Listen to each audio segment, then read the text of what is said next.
Hello and welcome to State of Play on Mint Press News, your bi-weekly geopolitical news stream where we will be talking about journalism in the face of unconscionable war crimes, and we will be asking the fundamental question, is journalism as a formal institution dead? It seems like objective truth is completely subservient to elite corporate and political interests, and nowhere is this more exemplified than in the targeting of journalists in the Gaza Strip. I'm your host, Greg Stoker. We're going to be joined by a conflict journalist who went into Fallujah in Iraq in 2004, independently to film a documentary. She's also done a lot of other work, and we're going to be talking about what happened to the Gazan journalist, Anas al-Sharif, and his Al Jazeera colleagues yesterday. What does it mean going forward? And yes, the world as a whole is a lot less safe. By the way, if you're watching the video, I know you guys are a lot of audio listeners because now we are on all podcast platforms. But my actual fancy camera isn't working, so you're just going to have to deal with the bad video quality. Apologies. I usually don't do my military bio, but since we might have some new folks around here, I'll restate it. I am a former U.S. Army Ranger with a background in special operations and human intelligence collection.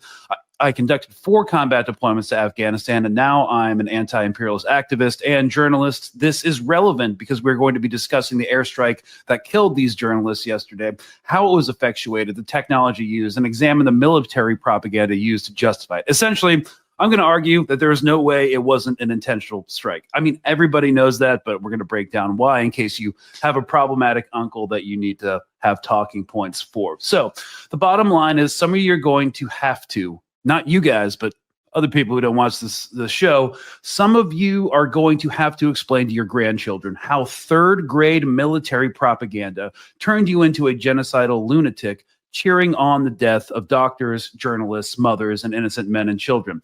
Good luck. Going to take some serious mental gymnastics. But at least the Democratic Party has a new moral champion willing to stand up for what's right.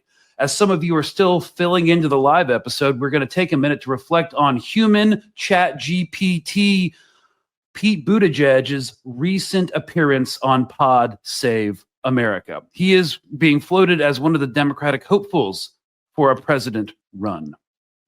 Human suffering in Gaza. Do you think it's time to recognize a Palestinian state? I think that's a profound question that arouses a lot of the biggest problems that have happened with Israel's survival, Israel's right to survival in the diplomatic scene. And many of the people who have taken that step historically have done so for different reasons than what we see happening with European countries. I think we need to step back and we need to do whatever it takes to ensure that there is a real two-state solution and that no one, not even the likes of Netanyahu, can veto the international community's commitment to a two-state solution where you have Palestinians and Israelis living with safety, with security, with rights. I believe that can happen, but we have to actually show some commitment to it. Okay, well, that meant absolutely nothing, and it's the same kind of doublespeak that they've been doing. Of course, the framework of the two-state solution is basically just a political and narrative mechanism to keep kicking the can down the road so they never actually have to do anything about it. And like a lot of the neoliberal messaging coming out right now, if we were going to put it into a nerd context, is like, save the empire from Darth Vader, save the galaxy from the rebels. It's like, you guys are so lost. But as society gets more and more militarized and the Constitution moves closer and closer to the paper shredder, we must remind ourselves as we watch President Trump deploy the Army National Guard to wage a war on the homeless in Washington, D.C. here in America. Check this out. And check out his announcement from this morning. A historic action to rescue our nation's capital from crime, bloodshed, bedlam, and squalor, and worse. This is Liberation Day in D.C., and we're going to take our capital back. We're taking it back under the authorities vested.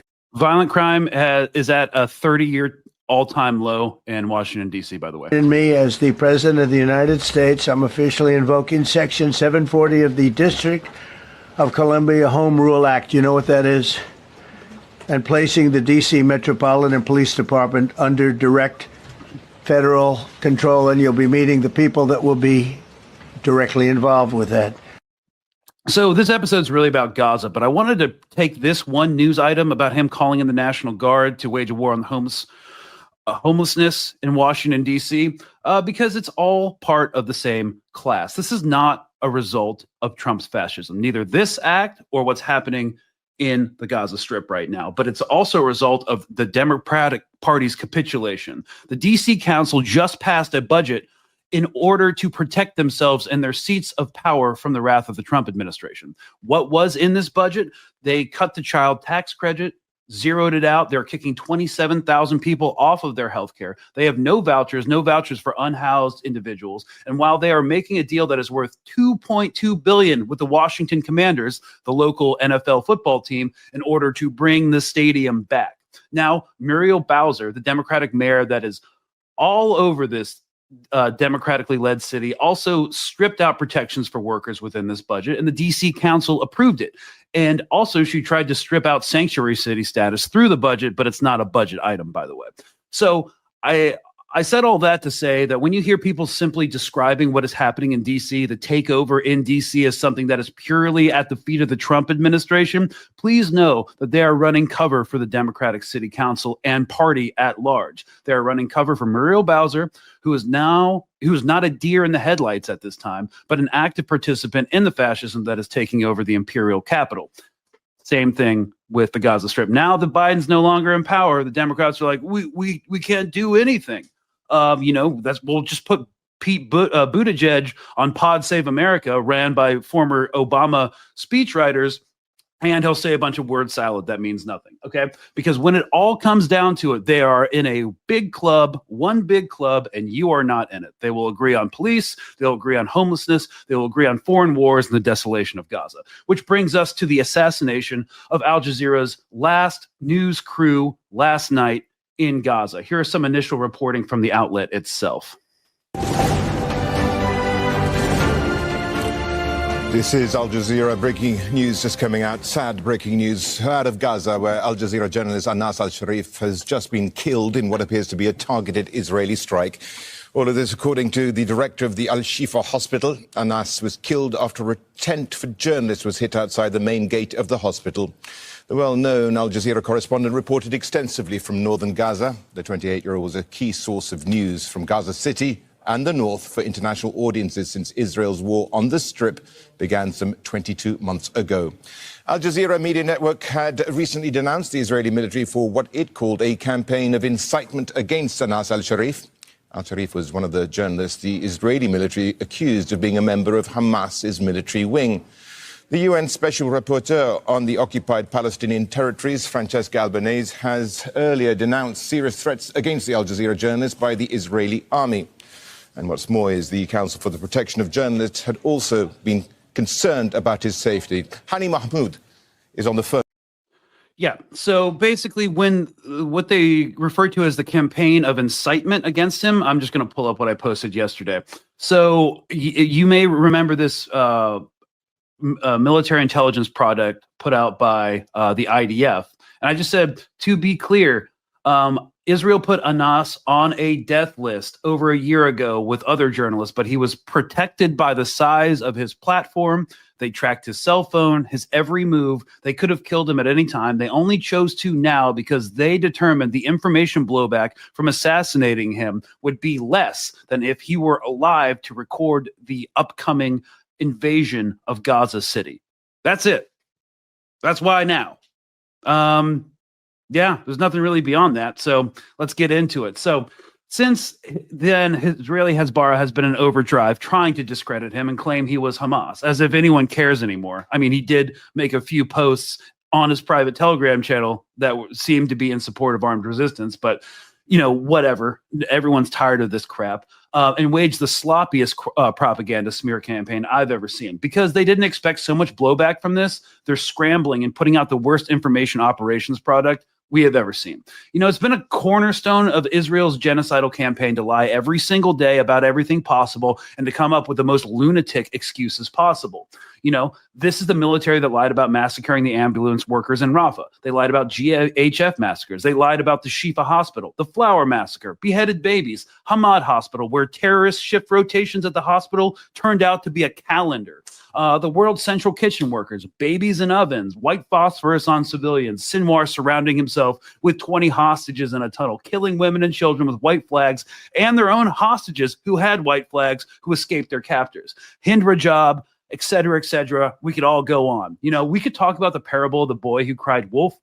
There are two readings of that. One is don't lie because no one will believe you. Another one is to never tell the same lie twice so people still believe you. Either way, there are no more lies left to tell, but Western media keeps on towing the line of abject falsehood. What does this mean for journalism? To discuss this, we are joined by Tara Sutton, who is an award-winning filmmaker and journalist who tells intimate stories about people living in extraordinary circumstances, focusing mostly on women and children. Over the last 20 years, she has covered the wars in Iraq and Afghanistan, the Syrian refugee crisis, famine, the aftermath of genocide.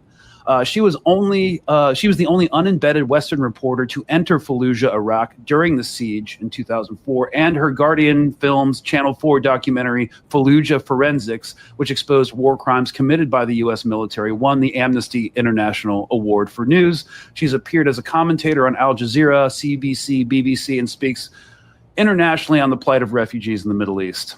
She's also a founding board member of the Collateral Repair Project, which assists the most vulnerable refugees of war in Amman, Jordan, and is a board member of the Trudeau Center for Peace and Conflict Studies at the University of Toronto. Thanks so much for coming on.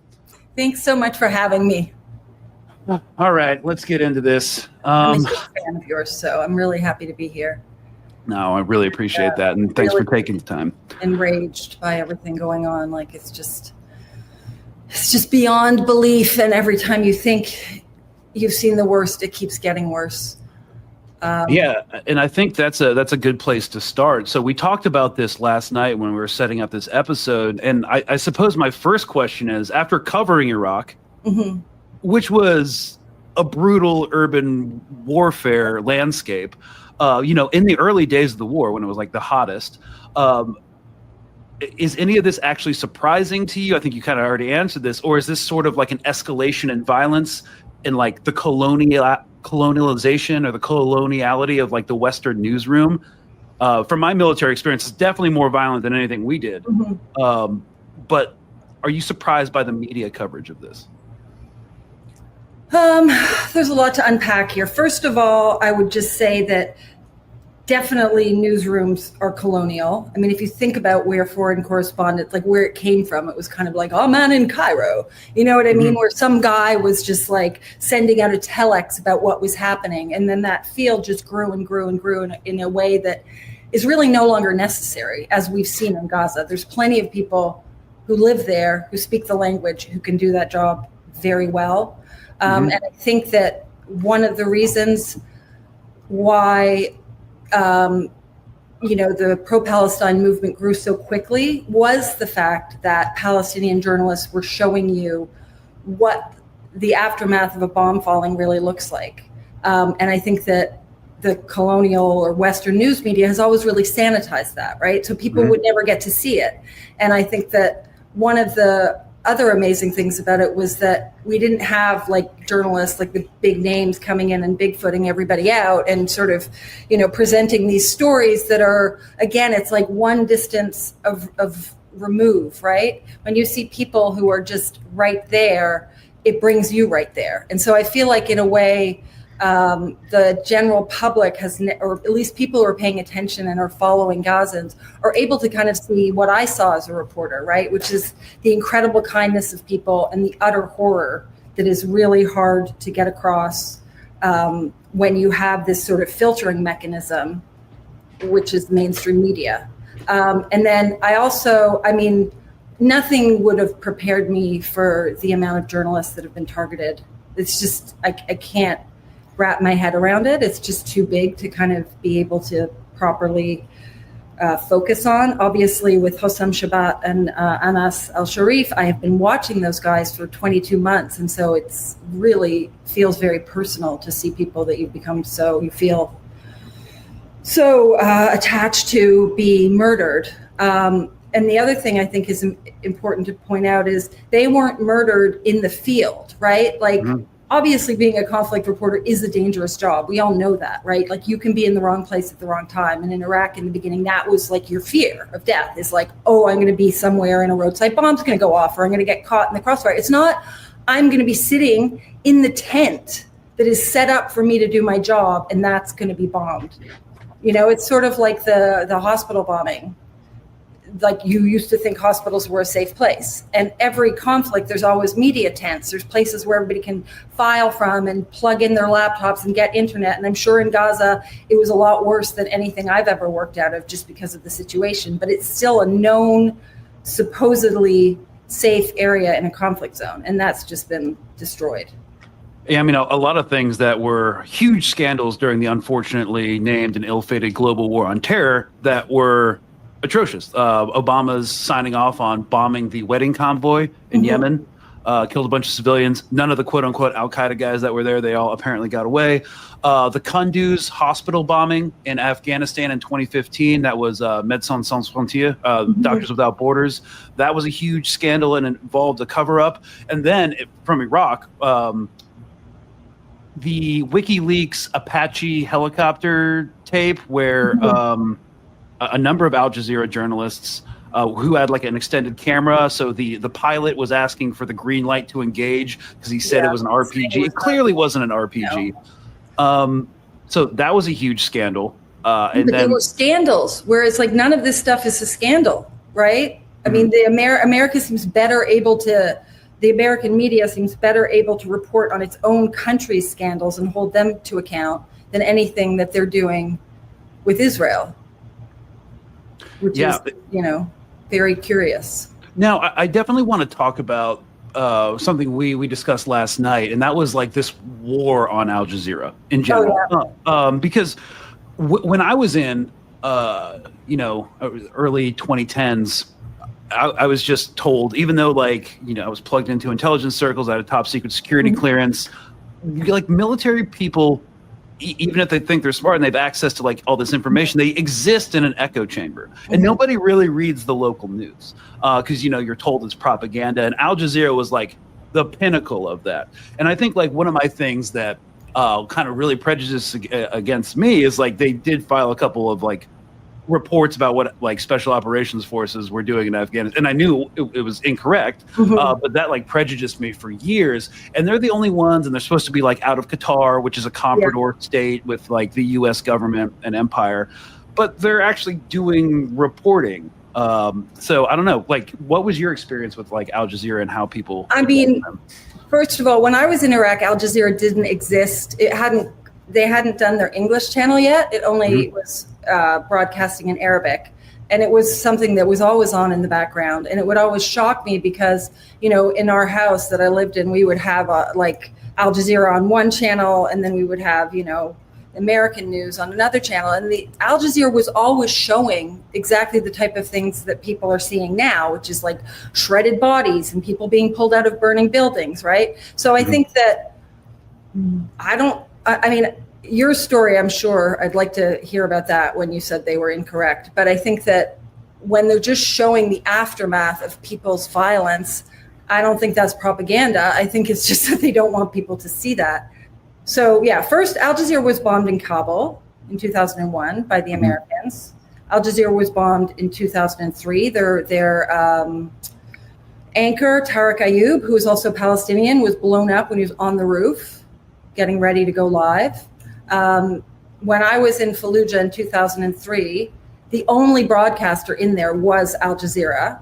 And when there was a ceasefire after about 2 weeks of fighting, and one of the conditions of the ceasefire was that the Al Jazeera reporter leave, because nobody else was inside, and so everybody was picking up the Al Jazeera feed. So that footage was being shown on, all over the world. And at one point during a press conference, I remember somebody asked Brigadier General Mark Kimmett about, the fact that Al Jazeera was showing all of these civilian casualties, and his response was change the channel to a legitimate, authoritative news channel. In other words, one of ours. And I think that if you think about that, that just shows you how much they are aware that their media is somewhat controlled. Change the channel to our media. Don't believe this. It's like, people keep saying, don't believe your eyes, don't believe your ears. Don't believe the people who are from the region, who speak the language. Don't believe what they're seeing. The idea that somehow they're making all of this stuff up is just so insane, and it's really pervasive. I mean, I made a film in Fallujah. I was telling you a bit about this last night. This was before the battle. I was in there trying to figure out, why are all the insurgents coming from this area? And it was like, oh, guess what? The Marines opened up on a protest and killed 17 people. It's not just like, oh, why do, everybody hates us. There's a reason. And we found a guy who told us that he had been detained for 29 days. And he talked about being beaten, and he talked about being kept in something called the mouse house, which was like a small cage. And he showed us his tags and his paperwork that showed he had been detained. And when I was doing that, I've always been freelance, but this was, the BBC picked this up. And after, when I was showing the editors my report, they were like, oh, well, you don't possibly believe him, do you? Right? About this Iraqi guy.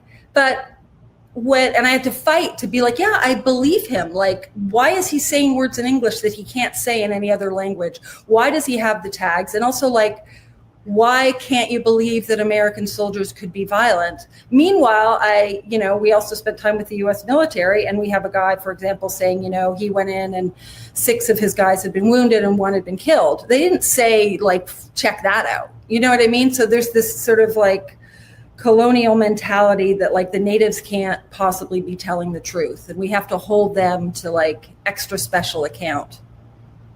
I mean, I actually think that's entirely true. Just to kind of bring this home too, every journalist that's been killed in Gaza has had to be the perfect victim. Mm-hmm. Yeah. And the thing, because the Israeli society is obsessed with, things like rape and physical domination. And that's Darvo stuff.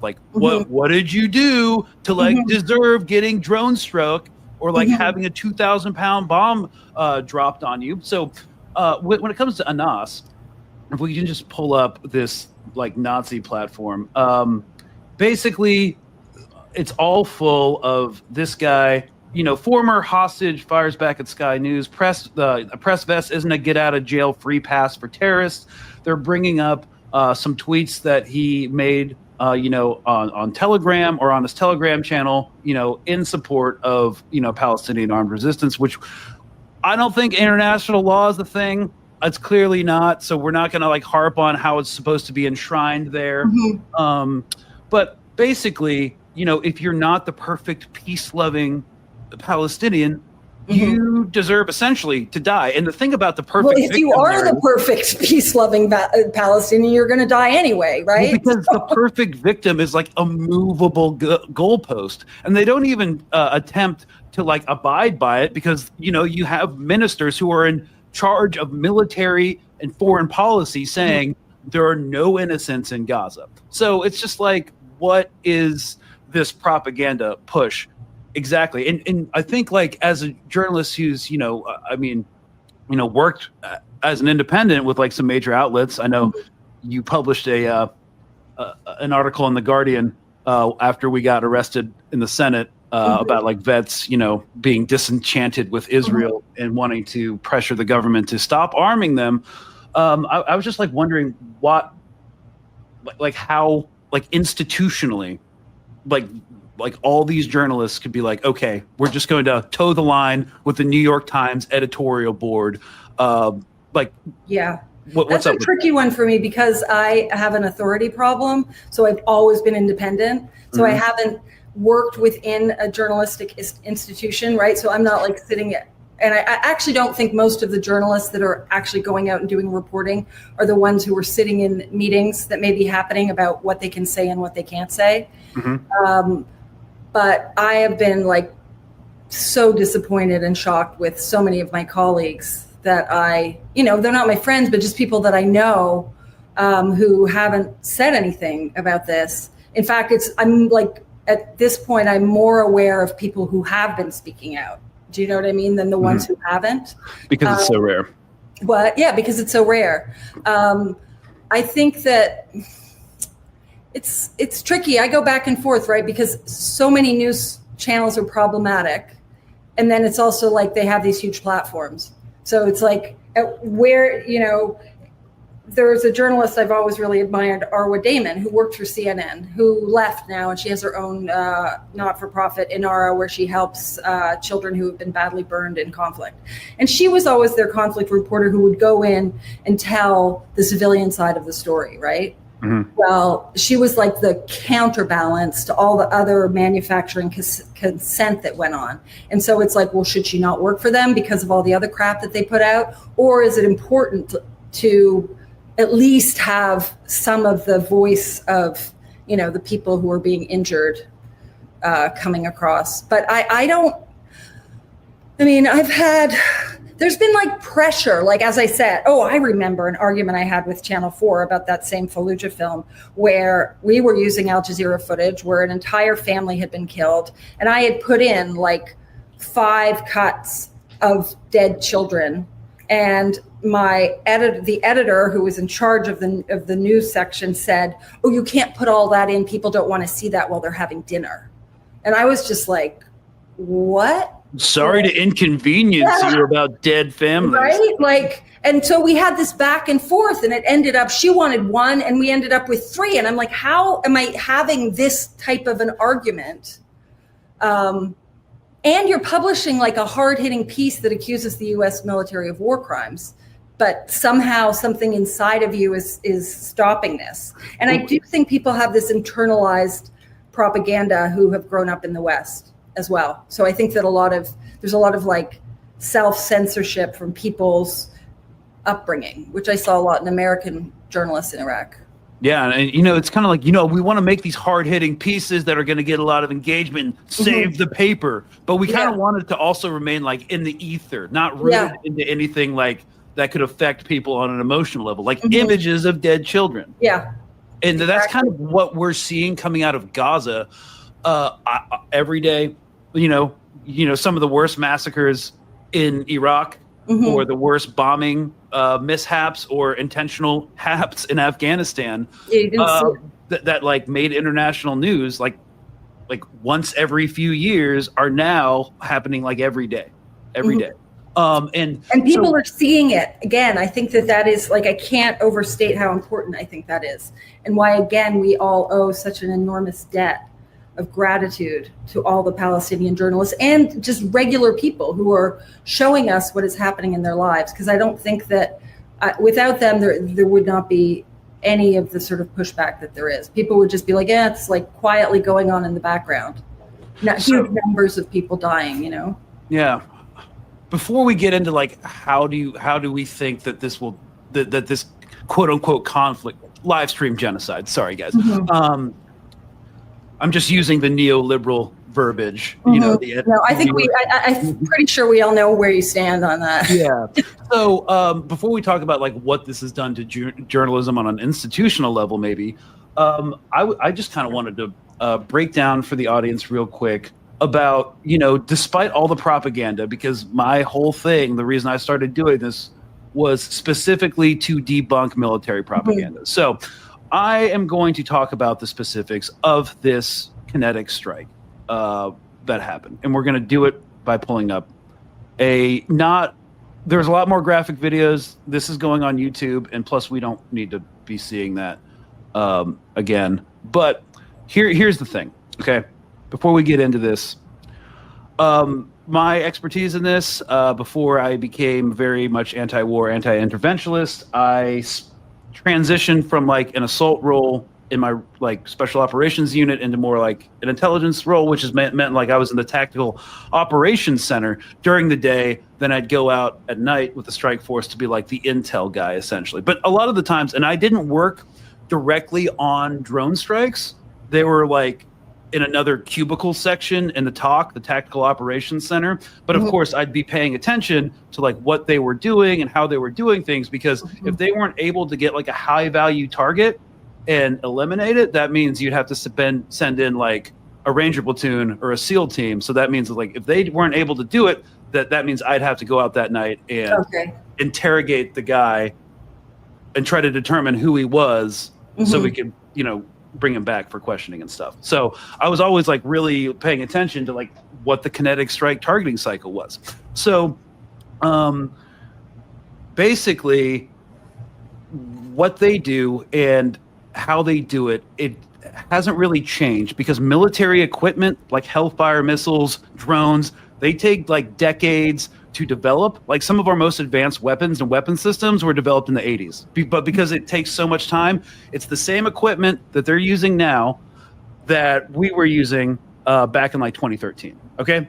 So nothing's really changed. The only thing that has really changed is the implementation of artificial intelligence into the intelligence synchronization cycle. So you have fewer people that have to monitor things. So one of the main ways to track people is through their cell phone signals, okay? All journalists have cell phones, and they know they're being tracked. And I've made a lot of videos about how this happens. Usually, like 10 years ago when I was in, you'd have to have a person on it, constantly monitoring a bunch of these like signals, and like it's overlaid on like a really special version of like Google Earth. So you can see where all these handsets are and like if they're converging together. Now you don't need as many people to actually evaluate that. You can just have an AI program. But basically what they're doing is they're looking at all these journalists that they killed with their cell phones. And I'm not 100% sure on this, but this is how it works. Same equipment, same targeting process. Someone was looking at all their cell phones and they're seeing that they're all co-located in the tent. All right. And then once they were all co-located, the entire team, somebody in the tactical operations center in the targeting cell was like, okay, green light, drop it.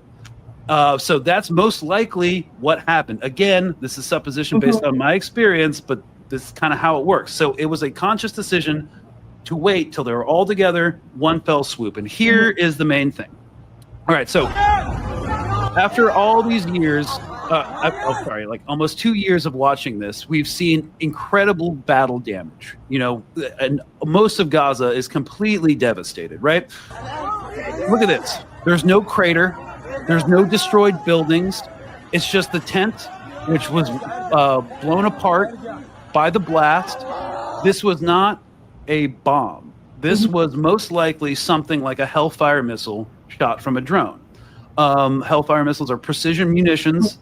They can be shot in a certain way to like only take one guy out in a group of people or the entire group. There's not a crater because you can set it to air detonate. So like a couple feet off the ground. Okay. So if you don't see a crater, that's probably because they could have put a setting so it could air burst down and send the shrapnel down into everybody. So that was a precision munitions because I've been tracking this since the start. The bunker buster bombs are to clear out Gaza. The precision munitions are to kill journalists and aid workers. And one of the reasons you want to use precision missiles is because it's easier to make sure that they're actually dead. Because if you drop a 2,000-pound bomb, everything's destroyed. So did you get the guy? Did you not? Did they somehow miraculously survive? But right now, after the drone strike happened, they have a thermal imaging suite, which you can actually monitor people's body temperature. So as the body temperature is reducing, you can be like, okay, make an assessment. That guy's probably not alive anymore. So you can do what's called a aerial battle damage assessment. So right after the drone strike, that drone was still in a holding pattern, observing all the casualties getting taken care of by first responders, and they made a determination. So there's no doubt in my mind that this was absolutely a targeted strike, because every time they kill journalists, they don't use bombs. They use these precision weapons. Well, I think the other part of it is it's like a psychological operation on their colleagues, right? They have to pull they can see it's their colleagues and they're pulling them out. That's part of, I think, their sadistic nature. Is to terrorize everybody around them, right? Like they're trying, I think they probably haven't realized how committed Palestinians are. And so they're trying to scare them and thinking, if we show them what's happened to their colleagues, maybe they're going to stop. I mean, if they haven't after 2 years, I don't know. Yeah, and like, exactly. I'm in touch with journalists in Gaza, and some of them are like 19 years old and they just started 2 months ago and they got like 800 followers on Instagram and like 30 followers on Twitter, but like it's kind of like Hamas or like any resistance group within the Strip. Like you don't need training to be a journalist. You just actually have to like want to tell the truth and also to be there. And it's like you're either gonna go, and if you're an angry kid because they've created a whole new acronym, Wounded Child, No Surviving Family, well, you're gonna become a journalist, or you're gonna join an armed group, or you're gonna do something with a lot of pissed off young men and women as well. Yeah. So they're just going to keep doing this, but that is a good point about the psychological operation. We're not going to destroy the bodies because you need to recover them. And the thing that just killed me yesterday is, I don't know if you realize, but one of Anas's best friend is another journalist. He's called Wada, and his wife has, what's the disease? It's like, it has an acronym. I can't remember exactly what it's called, but there are increasing cases of it happening in Gaza. And essentially you just die in 10 days. It attacks your nervous system. So this guy has been, for the last 3 days, for the first time, he was like, I'm not talking, I'm not reporting, I'm telling you about my wife. She has this thing. They're telling me, the doctors say, if she doesn't get medicine, within 10 days, she's going to die. There's like a picture of him. She's not even in the hospital. She's on a bed outside of the hospital. And so yesterday morning, he posted that like he got medicine for her because everybody was talking about it. Somehow medicine got in to the Jordanian field hospital, and he was so happy. And he was just like, I have this medicine that's saving my wife's life. So imagine you're going through 4 days thinking your wife is going to die and you're going to be left with 3 little kids. You finally get relief from that. And then your best friend is like blown up. Like I just couldn't, I was like, how much can somebody take in a day? And that was another thing that I know what I so appreciated you when I first saw you talking about, how you could tell because of the munitions that they were using and the way that they were using them, that this was not normal. And for me, it was things like, it is not normal for a journalist to be, this is in the first week, driving in a car holding 2 bleeding babies. It is not normal for journalists to go into hospitals and see their family members. Like, to me, that was why it was so clearly genocidal from that type of information. Like, that just isn't a normal conflict in any way from sort of the start. Yeah. And this actually is a great segue into my kind of like what I wanted to talk about last, at the last part of this, was other journalists who had served like in the field, like CNN's Clarissa Ward. She's been covering conflicts in West Asia and the Middle East for a long time. Like, how could she not see what's going on? I mean, I think for people at that level, there's a tremendous amount of ego, right? Like, you're sort of like a celebrity. And also, I think, a lot of journalists like that go into work for think tanks afterwards. So they're already sort of maybe believing in the party line. And then the other thing is, she would want to be there, right? Like, I think as much as for all the problems I have with the BBC and with CNN and everything, there are producers who are sitting there looking at all the footage coming in and then shaping it into documentaries and narratives, like The Doctors Under Fire, which the BBC refused to publish. But they recently did one on children being killed, where they sort of forensically using doctor testimonies and looking at, using footage and geolocating everything, we're proving, okay, there were soldiers here, this kid was here, here's an x-ray of a bullet in his head. And they're just, able to kind of investigate and prove what is going on. But those are the producers whose face, you're never going to see their face, right? Whereas the big on-air personalities, like, they have to go because they have to be there. They're not, and I'm sure part of that is their job description too, right? Yeah. It was funny. My friend, the activist Rama Zain, she actually confronted Clarissa. I love that. That was so amazing. And it's so true. I'm like, this is how the Arab world thinks. Yeah, no, because like Clarissa Ward, she ducked taking mortar fire. There was no rocket fire in her area. I didn't do a lot of like live reporting. I mean, occasionally I would be called in because they need some freelancer to talk about it, and some producer would get my number. People would go on the roof and put on their flak jacket to like go on air. Like you're standing on a roof. Nobody's coming to get you, right? Because they have to play up this kind of like, I'm a brave war reporter. Like I actually remember seeing, I can't remember who it was, in the green zone, like inside the convention center, which is where the U.S. military would do all of their press conferences. So to get into the green zone at that point, it was like going through 9 versions of airport security, you know, like a cavity search, like nothing was getting in there. And she was standing in the convention center lit up with a flak jacket on. I'm like, you don't need that, honey. You know, but there is a certain amount of theater involved in you know, it's entertainment to a certain extent. And that is kind of what I wanted to get into. Like, how has now that we have access to what's actually going on the ground in a way that's unprecedented before, like how is mainstream media going to reconcile this new age where, you know, people are losing confidence in them?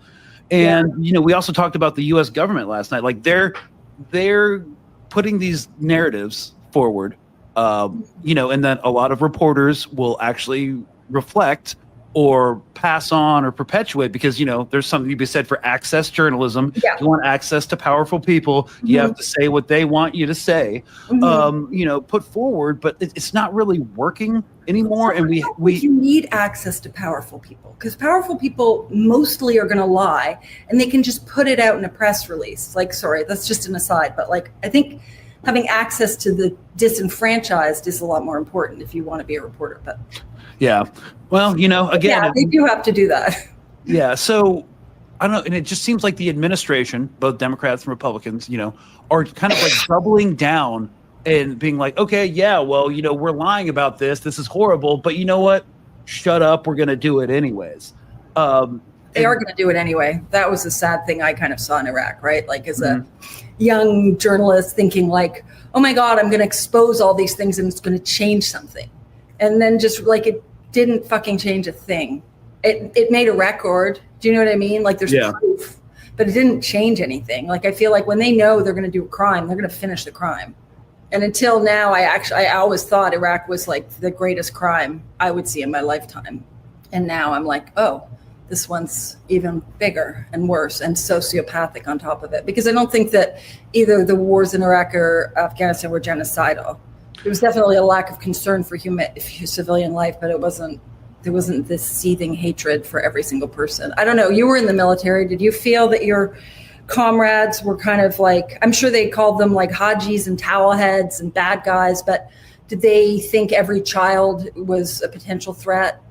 No, actually, you know, some people might not believe this, but like, my platoon never killed anyone that didn't have a gun actively in the hand. Like, I mean, look, I'll be serious. Like, every fire team had a drop gun just in case. Okay. Yeah, so that was some sketchy cop shit, but it never actually happened, luckily. So I don't. But no, it wasn't an institutional.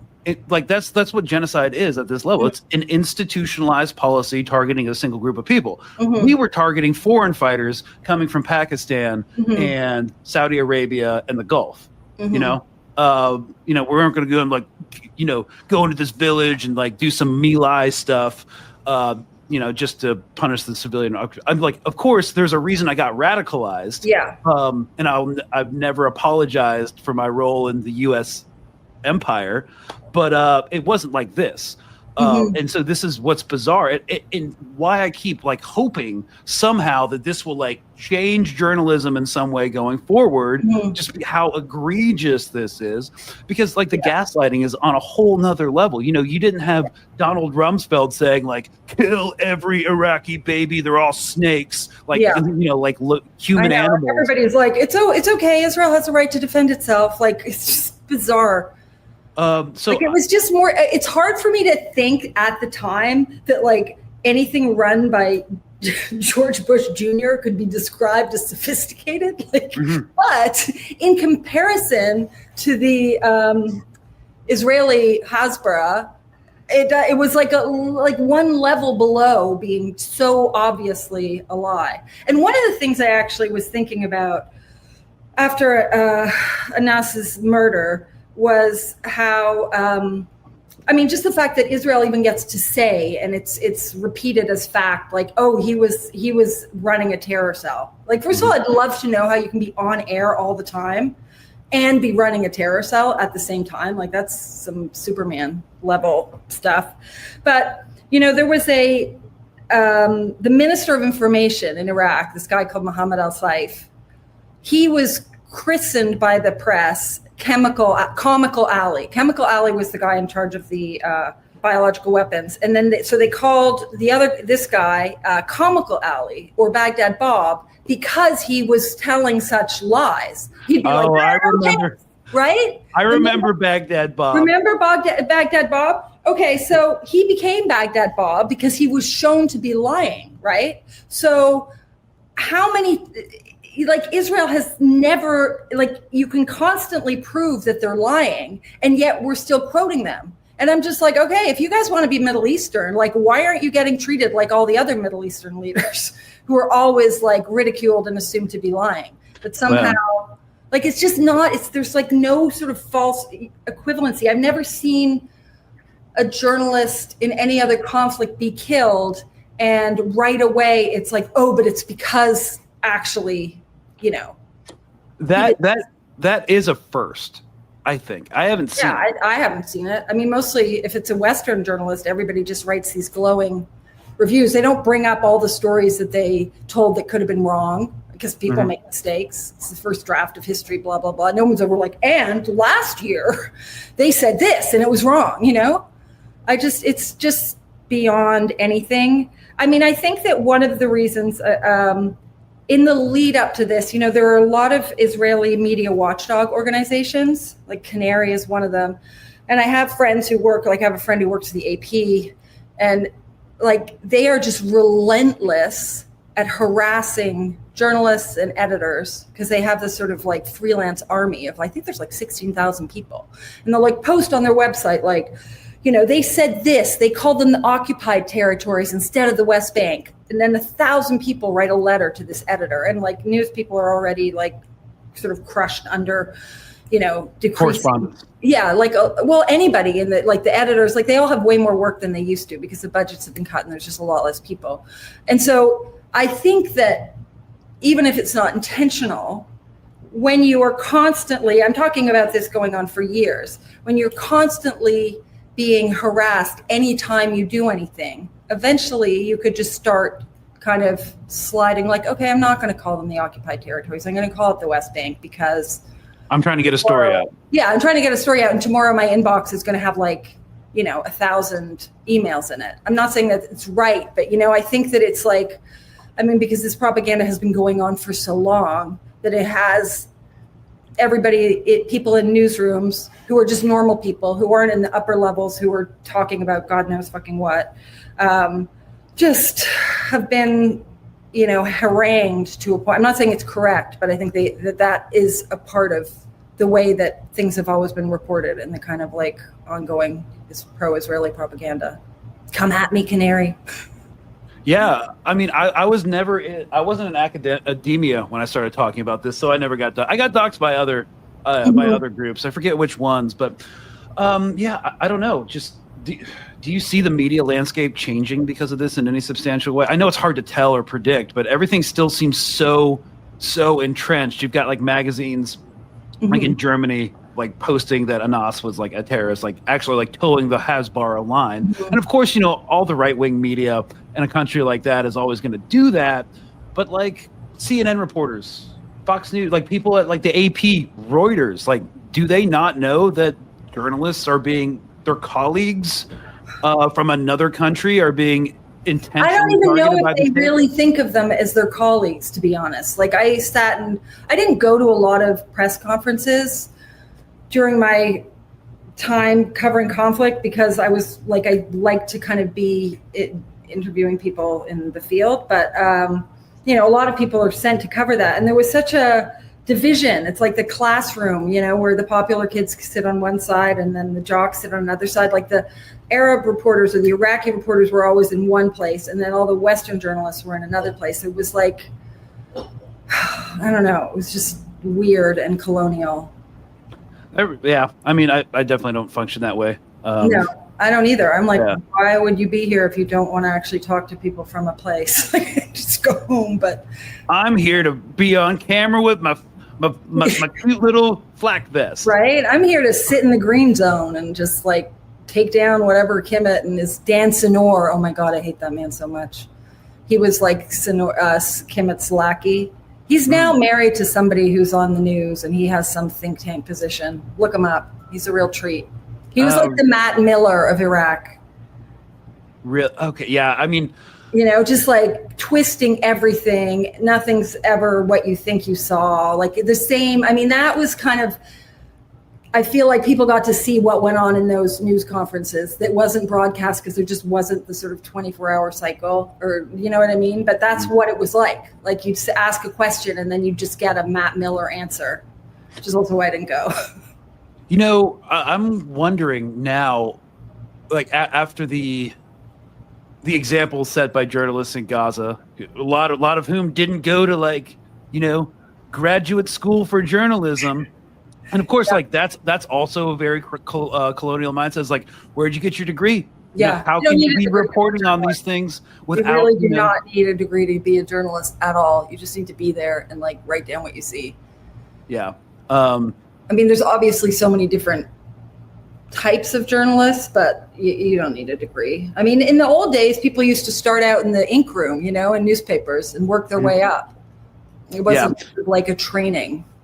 So I guess like that is also part of the coloniality, is like you haven't gone to a Western journalism school, or you don't have even a bachelor's degree from someplace, And of course, journalists who grew up in, Jordan or Iraq are probably not going to have had the opportunity to go to Columbia School of Journalism, Yeah. So that's another barrier of entry that kind of like shapes the narrative around that and blocks people from access to this. And of course, Edward Said wrote about this, the institutionalized racism within Western liberal universities in his seminal book, Orientalism. And we're kind of like seeing that play out through the entire journalism spectrum right now. And I'm just kind of hoping that maybe this is all leading people to like find alternative media.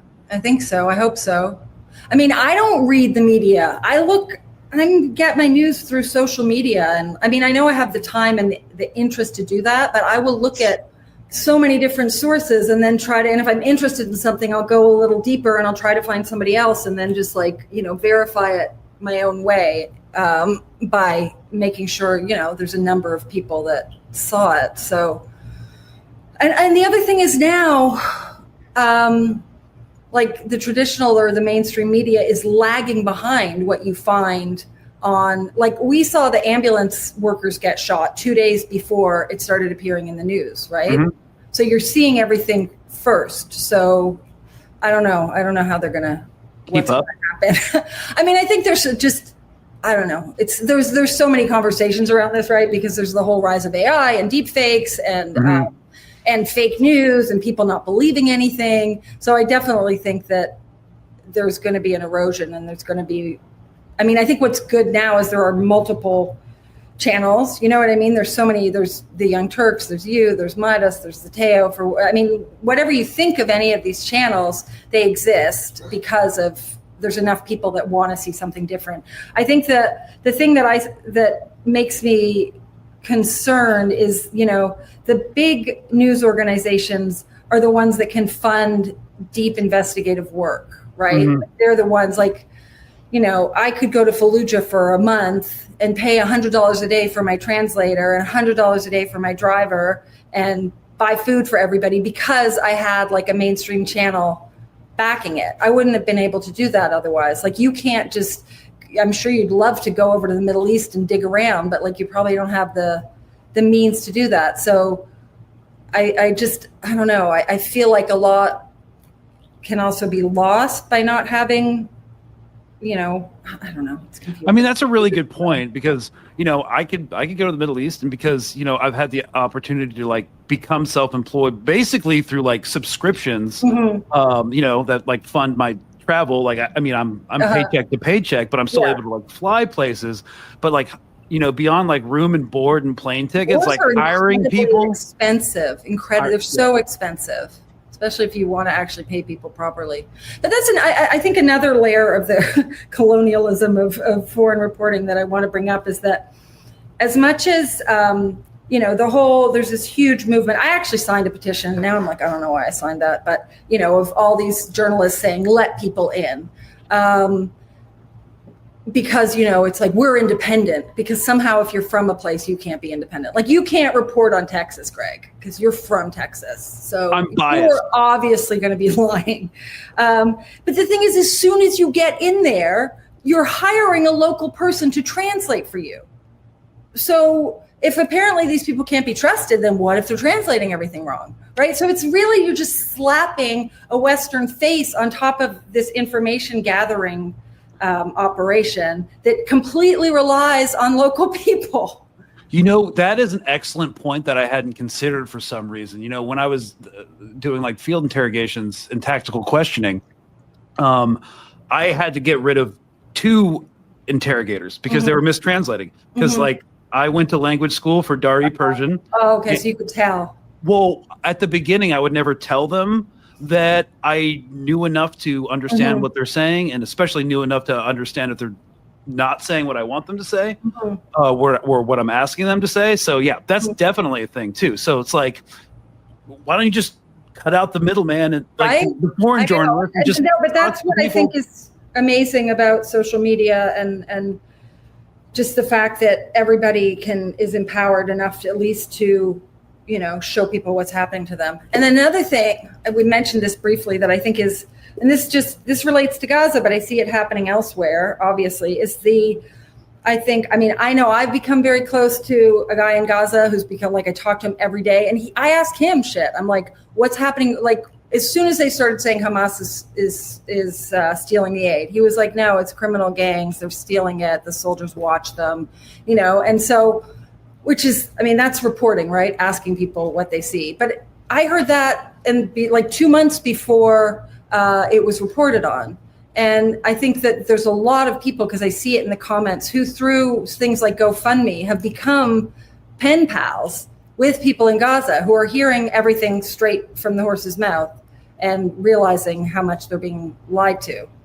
I don't know. It's like a very big question, right? Because in a way you're like, what's the purpose of journalism in a really connected world? And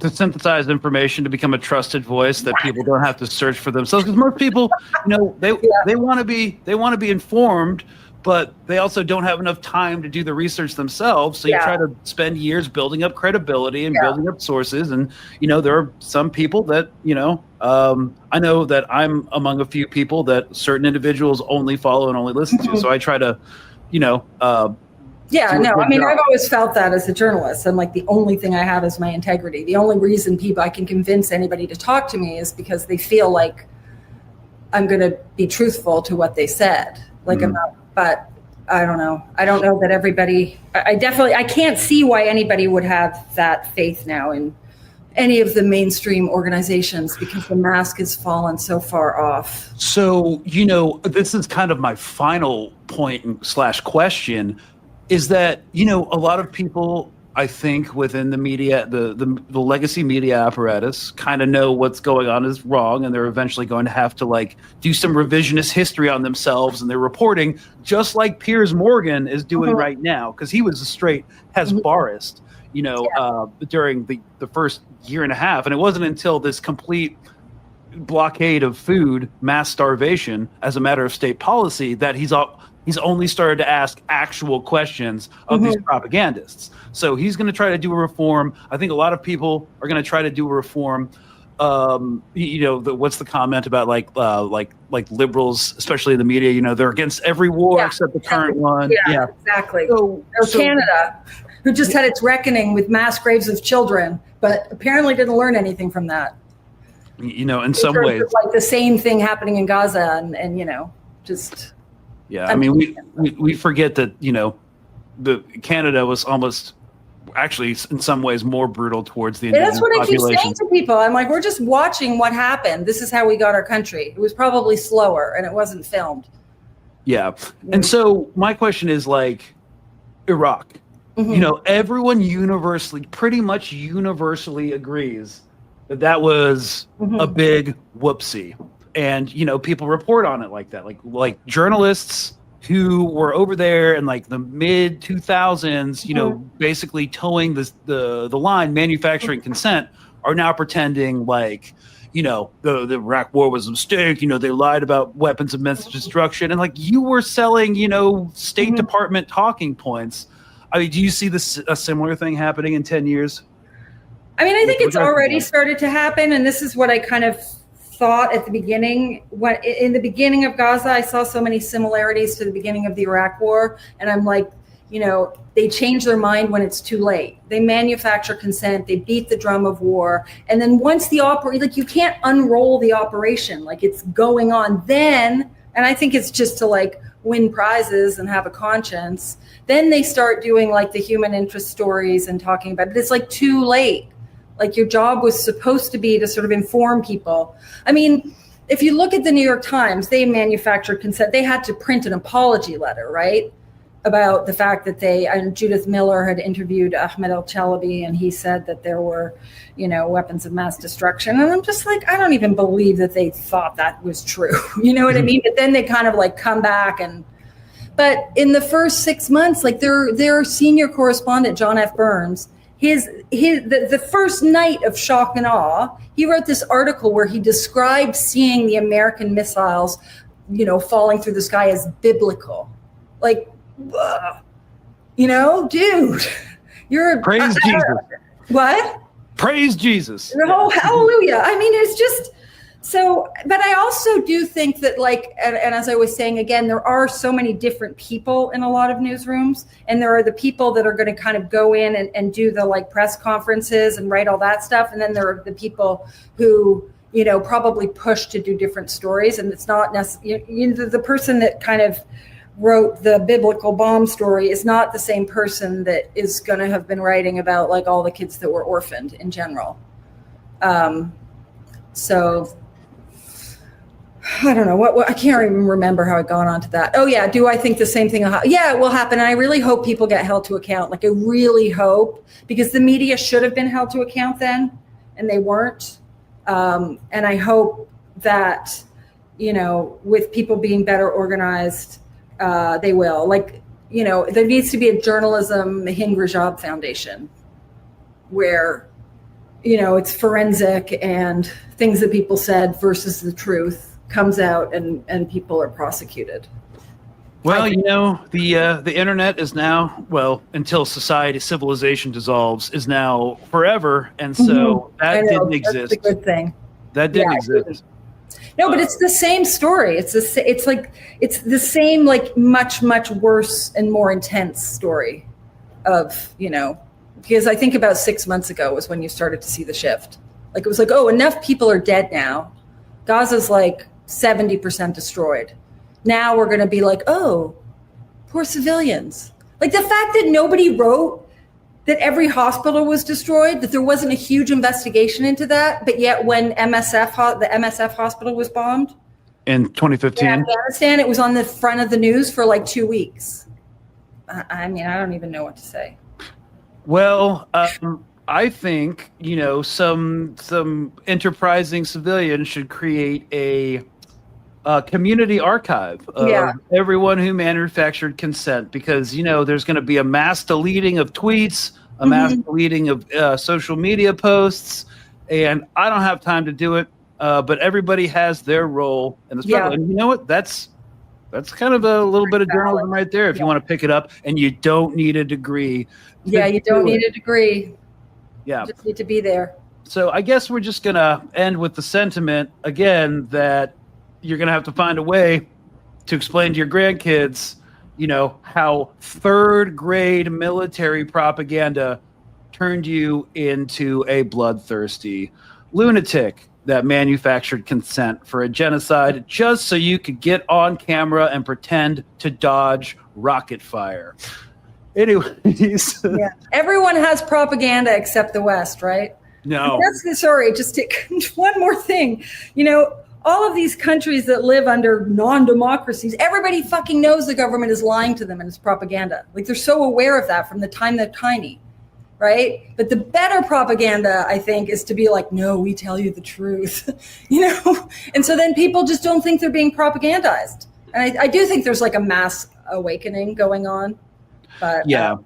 I mean, you know, we've been propagandized by like Western supremacy for hundreds of years too. You know, it's, you know, there have been cultural shifts in like other regions of the world, and there's been social upheavals.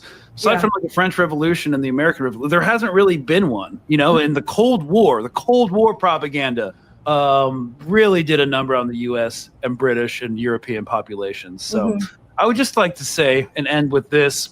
You can't understand what's happening in Palestine without these three frameworks. 1, colonialism. It's land theft for resource extraction. 2, capitalism, corporate and state powers colluding for resource extraction and money. And 3, white supremacy, dehumanize brown people so their deaths for the above don't register. And that third part is important in the media to discount all the Palestinian journalists. Because again, you know, we need consent to be manufactured. And part of the manufacturing of consent is to get people to not care about brown people, to say, hey, you don't have a journalism degree. You can't report. You know, we can't trust anything that's coming out of Gaza because, you know, these people lie. And, you know, it's all, again, about money. A lot of our legacy media are controlled by billionaires and corporate interests. And so that's where you trace it back to. Yeah, trust the person who just got parachuted in for 2 weeks who doesn't speak the language, because they are going to be able to tell you what's going on. Oh my God.